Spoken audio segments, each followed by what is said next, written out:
स्कंद पुराण में नागर खंड में एक बड़ा सुंदर संवाद आता है।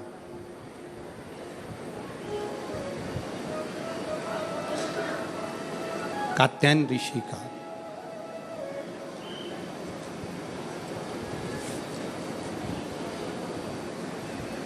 स्कंद पुराण के नागर खंड में कात्यायन ऋषि का चरित्र आता है कि कात्यायन ऋषि ने भगवान शिव और माँ आद्य शक्ति की साधना करी।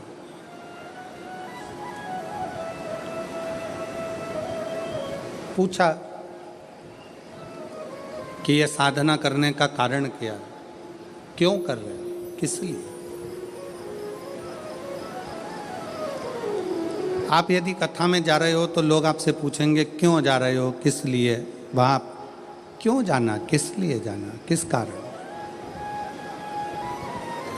आप दवाई खा रहे हो तो लोग पूछेंगे दवाई किस लिए खा रहे हो, क्यों खा रहे हो, क्या कारण है, क्यों खाई है, किस लिए?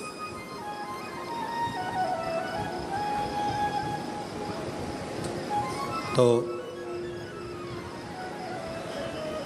स्कंद पुराण का नागर खंड कहता है कि कात्यायन ऋषि भगवान शंकर की और माँ आद्य शक्ति की आराधना कर रहे हैं, दोनों की। पूछा, देव ऋषि नारद ने आकर पूछा कि कात्यायन जी आप क्यों आराधना कर रहे हो, किस लिए?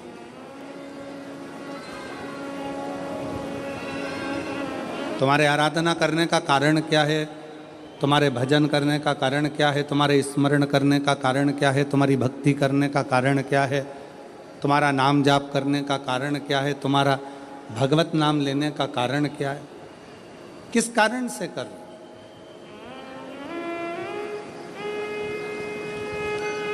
कात्यायन ऋषि बोले कि मैं बार बार जन्म ले रहा हूँ, फिर मर रहा हूँ, फिर जन्म ले रहा हूँ, फिर मर रहा हूँ, फिर मेरे प्राण छूट रहे हैं, फिर जन्म ले रहा हूँ। ऐसा करते करते मेरे ना जाने कितने कितने जन्म निकल गए, पर मेरी गति नहीं हो पाई।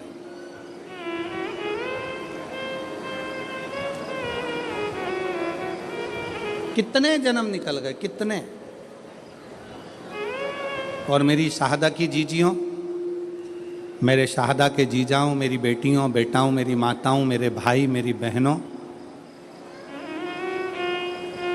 मेरे सखा, मेरे बांधव, एक बात बहुत सावधानी से स्मरण में लीजिएगा।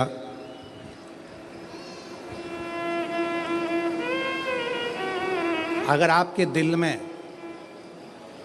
शिव महापुराण की कथा सुनने की उमंग, तुम्हारे दिल में भगवान शंकर की कथा सुनने का उत्साह, तुम्हारे दिल में भगवान शंकर की कथा में पहुंचने की उमंग, उत्साह अगर तुम्हारे दिल में आया है तो समझ लेना कि अब हम बार बार जन्म नहीं लेंगे और बार बार मृत्यु के प्रपंच में नहीं पड़ेंगे।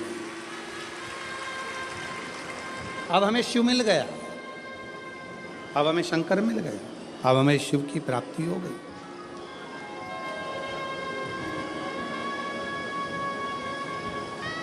प्यार किसको कहते हैं, प्रेम किसको कहते हैं?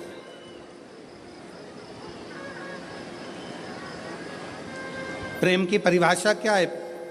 प्रेम किसको कहते हैं कि जिससे मिलने के लिए उत्साह बढ़ता जा, उमंग बढ़ती जा, दिल में तमन्ना, उत्साह, उमंग बढ़ती चली जाए।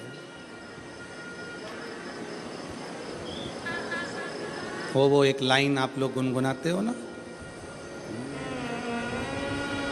कि तुझसे मिलने के लिए तेरी कसम, तुझसे मिलने के लिए तेरी कसम, एक मुलाकात जरूरी है सनम, एक मुलाकात। बाबा से मिलन के लिए, उस परमात्मा से मिलने के लिए, उस परमात्मा के दर्शन के प्रति, उसकी कथा के प्रति, उसके भजन के प्रति उसके मिलने के प्रति। मेरी बहनें जितनी बैठी हैं, मेरी जीजियाँ जितनी बैठी हैं, मेरे जीजा जितने बैठे हैं, मेरे भाई जितने बैठे हैं, मेरी माताएं, मेरे बंधु जितने बैठे हैं, आप अपने घर में थे, पहले दिन की कथा सुनने के लिए आप आ गए। पहले दिन इतना भीड़ हो गया, इतना भीड़ हो गया, गाड़ी बहुत दूर खड़ी हो गई, धूप भी बहुत तेज, पैदल चल चल के आप अपनी गाड़ी तक पहुँचे, ट्रैफिक में फंस गए, घर पहुँच गए। अब आपने सोचा कि अब एक काम करूंगी, मैं तो टीवी पर कथा सुन लूंगी, कल नहीं जाऊंगी। पर जैसे ही कल हुआ और वापिस तुम्हारे मन में नी 5 दिन की तो कथा है, चाहे कुछ भी हो जाए मैं तो जाऊंगी, चाहे कुछ। फिर उमंग।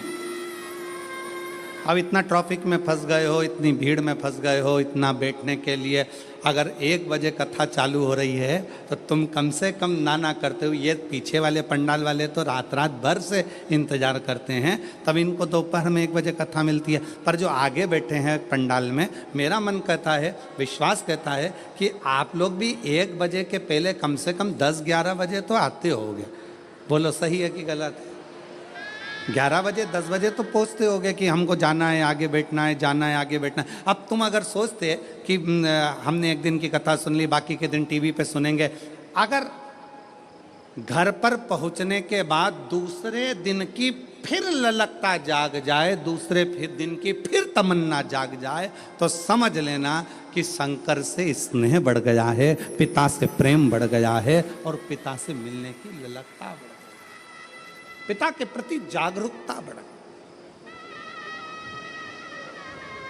पिता की